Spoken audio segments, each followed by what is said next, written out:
a severe financial crisis that hit the north of the country and the communities around the game and the people who spent money on going to watch the game and buy shirts from the game and all of that sort of stuff far more deeply. Disproportionately. And our game suffered as a result of that.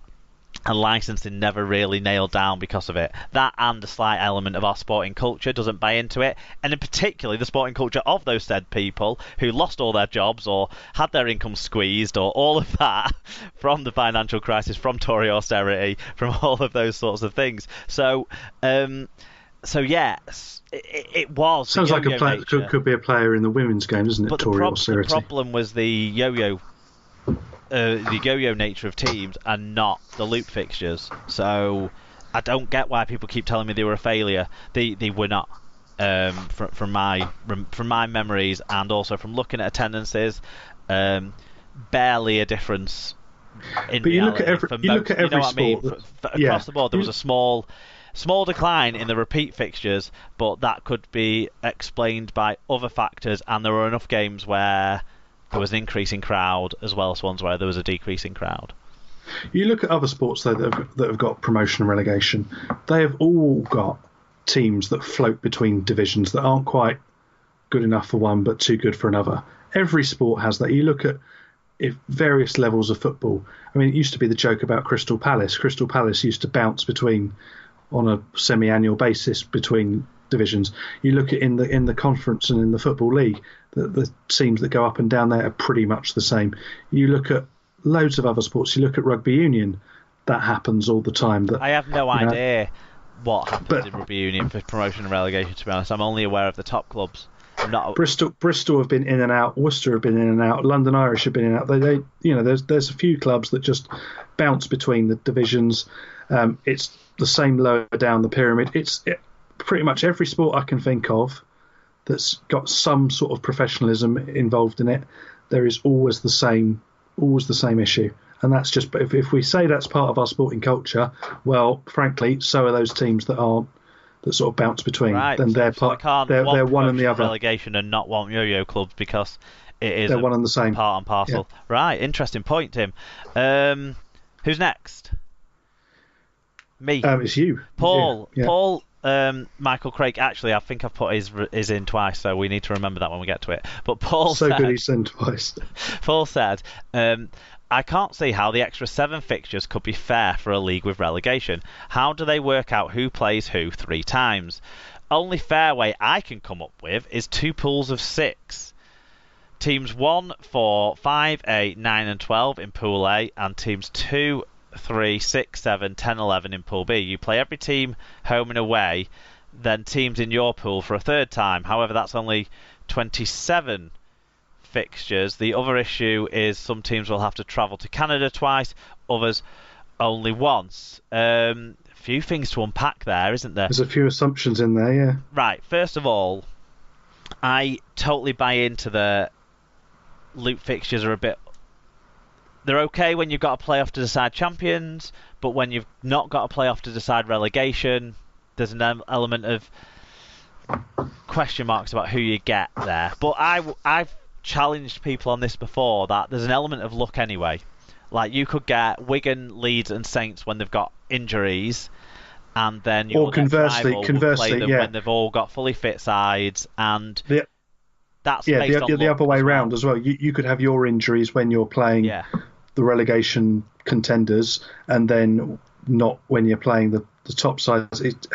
There's so many random elements. So in sport, luck always plays a big part, doesn't it? I suppose what we're doing here is we're creating a structure ourselves, just more vulnerable to it. So we are putting ourselves in where there's more chance of that kind of being into effect. I quite like the way he's broken it down. What I would say is the problem with that is that you're not going to get all the games. That Super League one, it's 29 games.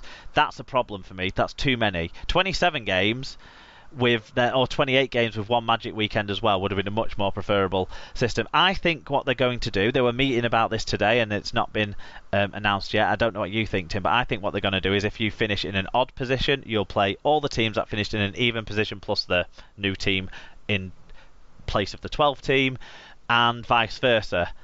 that I think is how they're going to organise it. Then I hope what they do is for Magic Weekend is if you finish first, you play third. If you finish second, you play fourth.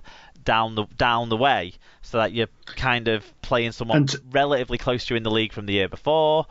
That should not playing a team that give already you the is going to be one of your repeat fixtures, so fans might be interested in going and watching you against that other team and that sort of stuff. And that should give you the best, if from a competitive balance point of view, that should give you the best spread in terms of that Magic Weekend.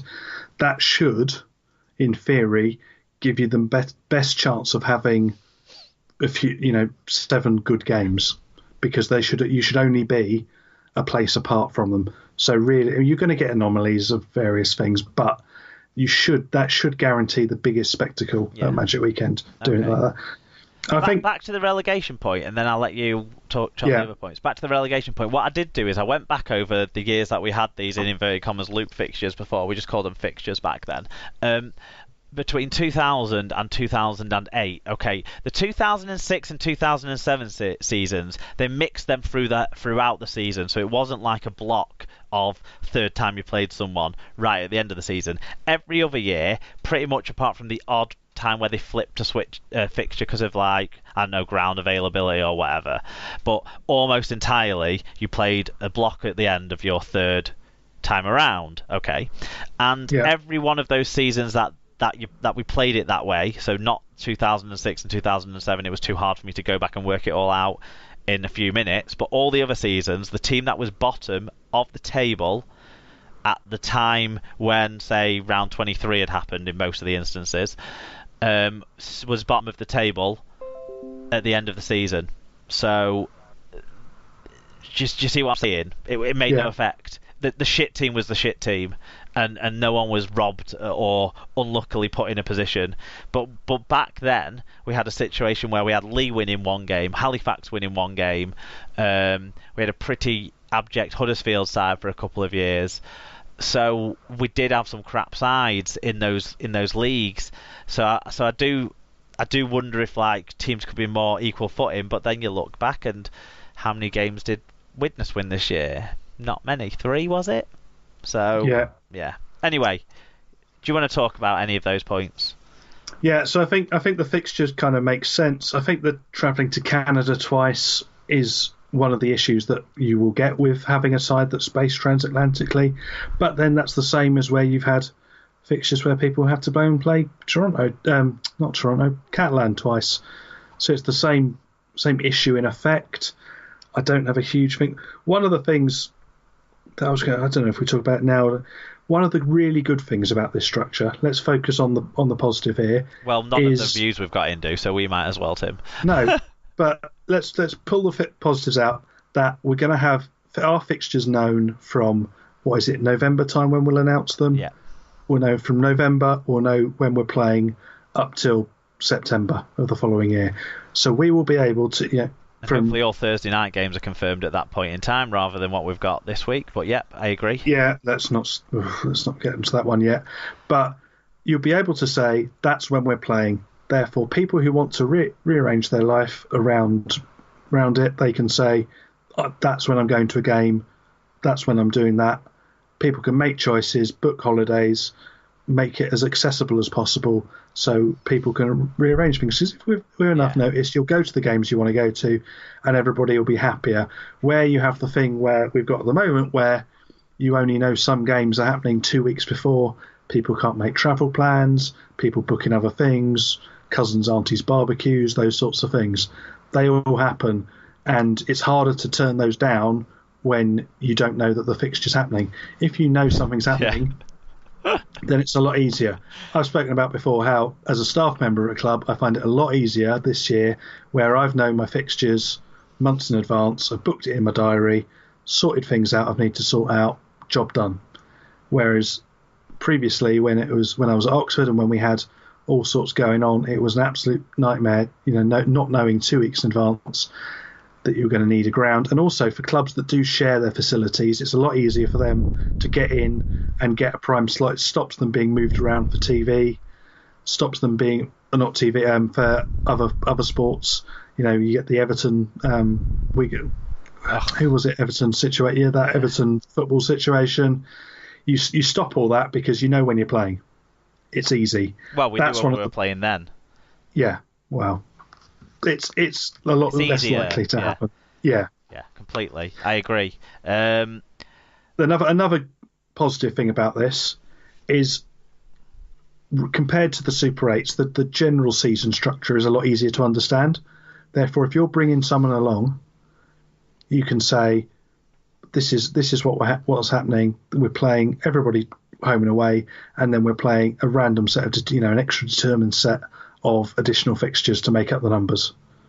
Well, you don't even need to tell them that. You just tell them, oh yeah, we're playing Saints this week. Do you know what I mean? If you've got someone who wants to come over or come up or come to a game, you can tell them when the games are in the calendar, so they can say, look, I'm up in August. Who are you playing? Yeah. We're playing Saints that weekend. Oh, I'll come to that one then. I'll go to that one, yeah. Not like, oh, I'm not sure. We don't even know if we're going to be at home. Garbage. Exactly, yeah. Exactly. And when you've got a great, we could be at home or we could be in Toronto is quite a different message, isn't it?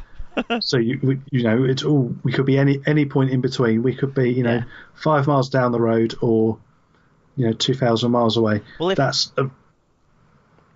very different and very difficult to plan. So it does make it better. So I think for people like me who like to plan what they're doing far in advance, it's brilliant because you can plan out on that basis about what you just said about the most simple sort of league-based structure. The playoff might be a bit more complicated, but the league structure isn't at all. What you've got, Robert Elston said that. He said, let's get something simple. Let's get something people can follow. People know when it's going to be and that. And then we can start working on the real issues about how we promote these fixtures, how we make stars out of our players. And they are the real issues. And what this is allowing us to do is give us something basic to work from. This is not what the structure will look like in 5 years' time, in 10 years' time, maybe not even 2 years' time, right? It will change. There will be fluctuations in teams in the division. Do you know how I know that, Tim? Because I've looked, and every single time you look through any kind of rugby league history book, turn to a page, it's not the same structure when you turn over the page, almost always. So that's why it's going to change. What this is something that allows... Oh, sorry, my dad's just interrupted with a cup of tea and a cookie, so thank you very much, Dad. You're welcome. Oh, he's running away quicker than he can say thank you, but yeah. Excellent interruption. So my point that I was making, I've lost because I just thinking, well, where's my fucking cookie? But obviously he's not going to bring one up here. That's a long way for him to go. But homemade and everything. Yeah, Mum made them yesterday from the Bake Off recipe book. The point I was making. The point I was making is the structure's going to change, all right. But what we'll be doing is we'll be twitching around with a structure that'll basically stay. So we might go to 14 teams, and that might mean 2 go up and 2 go down, and that might mean a 16 playoffs, or these sorts of things might change. Yeah, that's okay because that's not a huge whole scale, like complete and utter change that the last 2 changes have been. The last 2 changes have been. And I don't necessarily think one of those changes was wrong. I think it was the right way to go, but probably in the wrong circumstances in the wrong place. But so it hasn't worked. So we've got this now, and this allows us to just adjust and then readjust quite easily on the fly. Yeah, because you've got those loop fixtures. You've got those loop fixtures. You can cut those out, change those down quite. You can alter that they're you're sort of fat and to play with and fiddle around. So if you wanted to say introduce a second magic, you could say, okay, we'll have a second magic, but we'll only play 4 loop fixtures. So we'll take a fixture out. We'll do it that. If you go up to a 14 or even a 16 team league for fantasists, then you could then say, okay, actually. Then we're going to go to just a straight home and away between everybody. You might do what the NRL do and not play everyone home and away. And you might end up going an unbalanced fixture list again. And people are moaning about that, but apparently back it's to the same problem. The competition that makes the money. We're going to go through the other points in a second, Tim, because we've got loads still to go through. But I think you were feeling the same thing I was feeling then, that we were kind of getting drawn into just slagging off this system and picking the holes in it. When we're quite positive about it, me and you, I get the sense. I think I am. The more I think about it, I wasn't when I first heard of it, and then all the shenanigans that were going on around it just pissed me off quite quickly. But Well, after we got round it, and after I've had a look at it and had the weekend to have a think about it, actually,